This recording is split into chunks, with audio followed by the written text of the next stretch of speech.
I am delighted to see you all today as we welcome the new year with fresh enthusiasm and a renewed sense of hope for the future. The world is slowly recovering from the toll and pounding effect of the COVID-19 pandemic, and I'm happy to say so is the Philippines. As with the global economy, the road to recovery is not easy for the Philippines. We grapple with the pandemic's lingering effects on certain industries and disruptions in the global supply chains. But with a clear vision, standing on sound ground, the Philippines is aiming for a post-recovery that builds and transforms the economy towards more resilience, inclusion, and innovation. The Philippines' strong macroeconomic fundamentals and well-crafted structural reforms have certainly helped the country and held it in good stead, cushioning the shocks of the pandemic on the economy. We take pride that we now can claim that the Philippines is now the fastest rising economy in the Asia-Pacific region. Our growth rate, these are our legislators without whose help we could not have achieved the very encouraging numbers that we have, 7.7% growth, and that was our projection was actually 5.7%, and so it is. We can see that hopefully we will continue to surpass the forecasts for the economic indicators of the Philippines. But our growth assumptions remain reasonably ambitious. We are looking to the same growth rate for 2022, between 6 to 7% for this year. Official data shows that unemployment is dropping and that the increase in the employment rate and labor force participation is up to 98.5% and 67.5% respectively. Tax collections, investment figures are all moving upwards, which gives us here in the Philippines a sense of careful optimism. Excellencies, ladies and gentlemen, post-COVID realities demand the recalibrating of our strategies and focusing on urgent concerns that really matter to our people. We have to go back to the basics, that is food security, job generation, poverty reduction, and managing inflation. These strategies will require new thinking in the way we do things in our bureaucracy, in a way that puts premium on operational efficiency, good management, and good governance. A big part of this strategy, of course, is to draw investments in key economic sectors.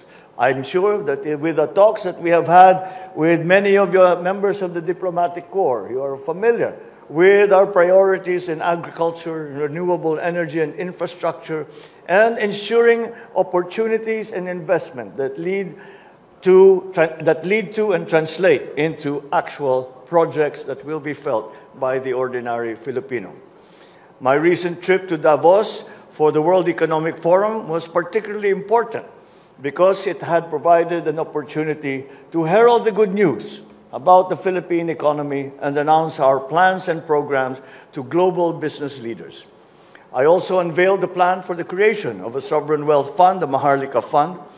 This will diversify our financial portfolio by creating new revenue streams for the country. The economic team of the executive branch is ready to closely work with Congress, with all stakeholders, to thresh out well-crafted law for the fund's creation. With the current growth momentum, the Philippines is poised to reach upper middle income status very soon. This is a daunting but achievable milestone and a development well-earned and long overdue.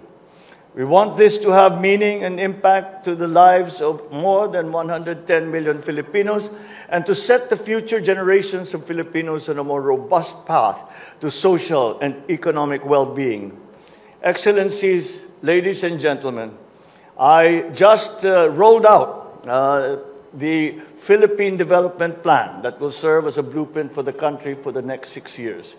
It's a plan for economic and social transformation. I urge our friends in the diplomatic community to work with us in achieving our development goals as laid out in the plan through partnerships and cooperations with your respective governments and also your private sectors.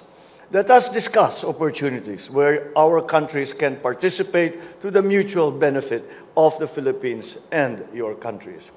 While our time and resources are focused on managing domestic affairs, this administration continues to attach great importance to our external relations. Our foreign policy is one that pursues international engagements on the basis of our national interest and in cognizance of the interest we share with fellow nations in pursuit of peace, security, and prosperity. ASEAN continues to be a cornerstone of Philippine foreign policy. We aim to elevate relations with our bilateral and multilateral partners. We are a staunch champion of multilateralism and remain invested in working with partners in building a stronger United Nations, one that is more fair, more constructive, more united. The Philippines counts on your support for our candidature for a non-permanent seat in the UN Security Council for the term 2027 to 2028. You will excuse my little bit of campaigning for the Philippines and our membership. The Philippines' bid stands on the strong foundation of our well-recognized contributions to the shaping of a global rules-based architecture that places people and human dignity at the center and respects the sovereignty of nations. The legacies of the Philippines as a responsible global citizen, I dare say, are solid. On this note, may I invite everyone to join me in a toast.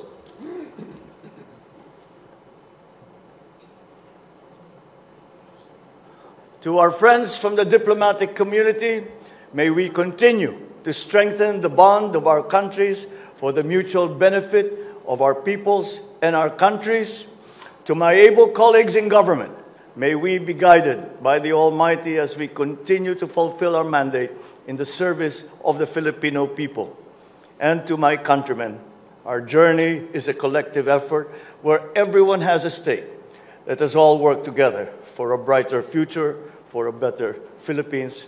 Thank you very much, and mabuhay po kayong lahat.